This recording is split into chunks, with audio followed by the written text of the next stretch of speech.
On a tous envie d'être authentique au travail sans se faire virer. Charlie Winner vous donne des conseils dans l'open space de votre vie. Charlie Winner.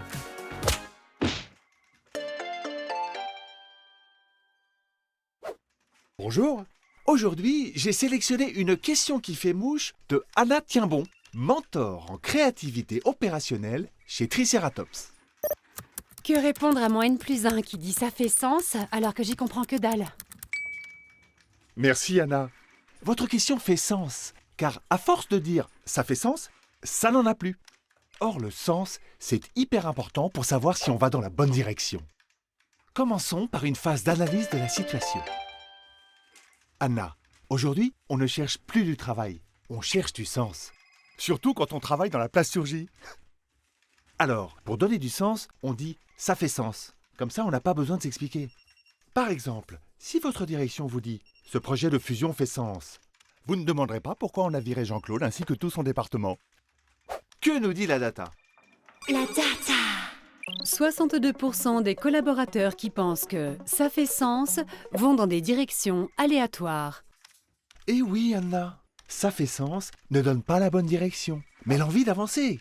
Comme ça, l'entreprise pousse ses collaborateurs à accélérer vers quelque part. Quand De Gaulle disait « La France, c'est la France !» ça n'avait aucun sens. Mais chacun pouvait projeter sa vision de la France.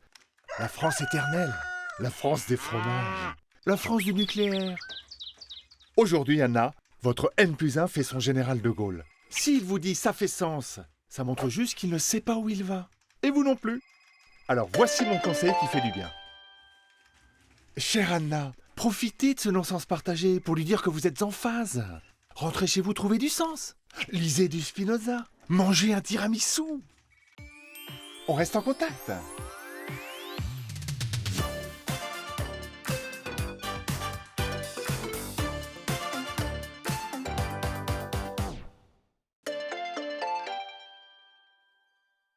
Bonjour. Aujourd'hui, j'ai sélectionné une question qui fait mouche de Thierry Narco, sprint facilitateur at SpaceZ. Comment être sûr que ça fait waouh? Waouh! C'est simple à dire, mais c'est difficile à obtenir. Thierry, quand un client veut son waouh, il veut une pièce montée. Eh bien, il ne faut pas se ramener avec des cigarettes russes. Alors comment faire? Commençons par une phase d'analyse de la situation. Aujourd'hui, un client ne doit pas être satisfait. Il doit être ébloui, transporté, enchanté. Il ouvre la bouche, il fait « waouh » et il sort sa carte bleue. L'effet waouh, c'est une surprise. C'est dépasser les attentes. Mais si le client s'attend à un effet waouh, comment obtenir un waouh? Voyons ce que nous dit la data. La data! 77% des effets waouh se transforment en effets mouais. C'est ça le problème, Thierry. On veut toujours donner l'impression que tout est calculable, de maîtriser l'immaîtrisable, comme si c'était de la science. Bientôt, on aura des Chief Waouh Officers. Alors voici mon conseil qui fait du bien. Thierry, aujourd'hui les gens veulent du waouh durable, du waouh authentique. Allez-y crescendo. Commencez par un effet « eh ». Faites-le grandir en un effet « oh ». Et qui sait, un matin, l'effet waouh est là. On reste en contact.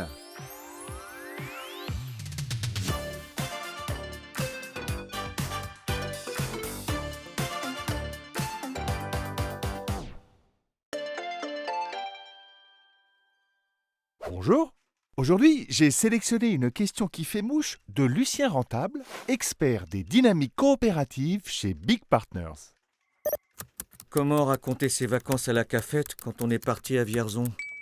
Je comprends votre peur, Lucien. À la rentrée, chacun raconte ses vacances dans un tour de table à la cafette.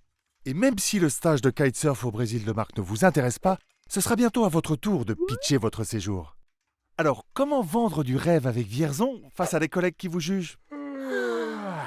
Procédons à une phase d'analyse de la situation. Aujourd'hui, dans l'Open Space, vous êtes évalué sur vos réussites pro et perso. Il faut réussir sa carrière, son gazpacho et ses vacances. L'objectif est de montrer que vous êtes plus heureux que les autres. Mais c'est pas facile car tout le monde a l'air très heureux. Alors demandons de l'aide à la data. La data! 98% des gens qui photographient leurs pieds sur le sable blanc sont en train de s'ennuyer. La data nous dit que raconter ses vacances est plus important que les vivre. Il vous faut donc des preuves de réussite de vos congés. Et c'est plus facile d'en rapporter de Bali que de Vierzon. Donc Lucien, il faut être inventif. Par exemple, expliquez à vos collègues que vous vous êtes reconnecté à la vie authentique en privilégiant l'esprit de famille. Les enfants ont pu profiter des dernières années de Tante Lucette. Le musée du tracteur de Vierzon, c'était juste énorme. Pauline a été chercher du lait à la ferme, les vaches étaient hyper bienveillantes. Et puis le temps orageux du centre Val-de-Loire vous a permis de dévorer les collections de la Pléiade. Redécouvrir le langage poétique de Rimbaud, c'est autre chose que de faire des zigzags tractés par un cerf-volant. Alors voici mon conseil qui fait du bien. Si Marc sort une photo de son dernier saut en kite, demandez-lui le bilan carbone de ses baignades au Brésil. Le TER Paris-Vierzon est un excellent atout pour votre marketing personnel. Lucien, on reste en contact.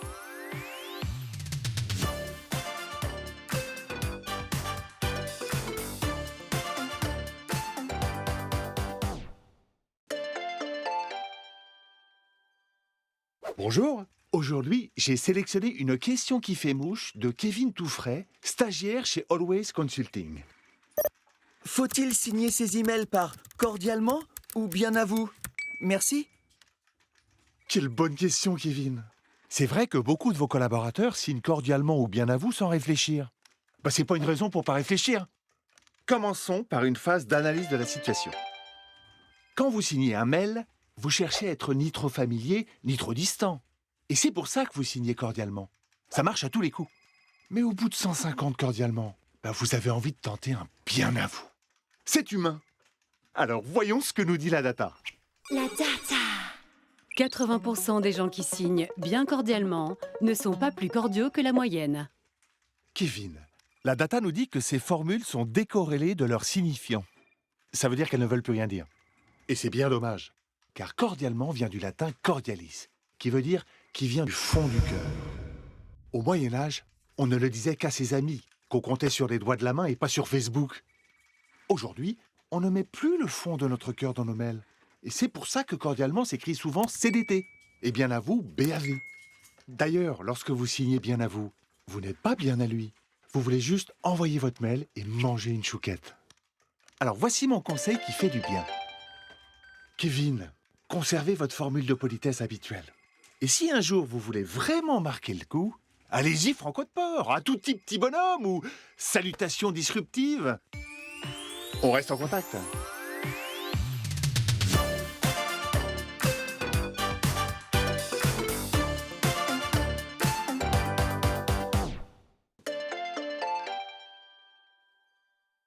Bonjour. Aujourd'hui, j'ai sélectionné une question qui fait mouche de Sonia Chamé, talentologue chez Lucky Bees.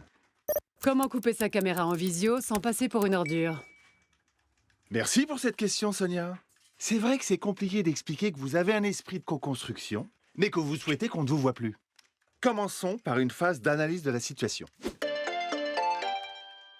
En visioconférence, les gens vous voient. Et quand vous prenez la parole, ils vous voient en gros plan. Et c'est surtout pas à ce moment-là qu'il faut penser à votre nez. Pensez plutôt à parler de manière cohérente. Restez concentré sur ce que vous dites, et puis écoutez vos collaborateurs au lieu de les ausculter. À part pour Michel qui va encore parler sur mute. Heureusement, ce qu'il dit n'a aucune valeur. Bref, la caméra complique nos réunions à distance. Vous avez raison de vous interroger, Sonia. Comment désactiver cette caméra sans passer pour une ordure? Demandons de l'aide à la data. La data. 87% des gens qui sont en visio aimeraient avoir un problème de connexion. Vous voyez, Sonia, la data nous dit que vous n'êtes pas la seule à vouloir désactiver votre caméra. Il y a plusieurs possibilités. Use case number 1. Vous êtes en télétravail. Prétextez un problème de connexion à Internet en expliquant que la boucle locale n'est plus là. Use case number 2. Vous êtes dans un open space ultra connecté. Dans ce cas-là, au lieu de parler de bande passante, parlez management. Expliquez à votre N+1 que la caméra épuise ses équipes. Quand on est filmé, on doit faire attention à plein de choses. Ça oblige à rester dans le cadre au lieu de penser out of the box. Ça rend le silence pesant. Du coup, on dit des choses pas innovantes comme « je prends ton point ». Bref, Sonia, vous avez sûrement besoin d'un conseil qui fait du bien.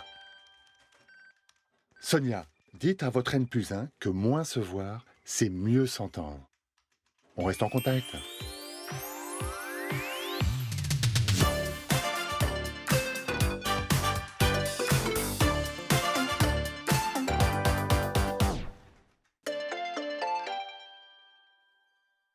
Bonjour.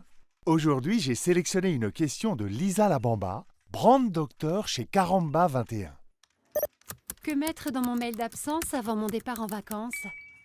Lisa, si vous partez en vacances, ce n'est pas pour lire des mails sous un parasol. Du coup, vous mettez un mail automatique de réponse qui indique que vous avez une vie équilibrée. Et vous avez bien raison.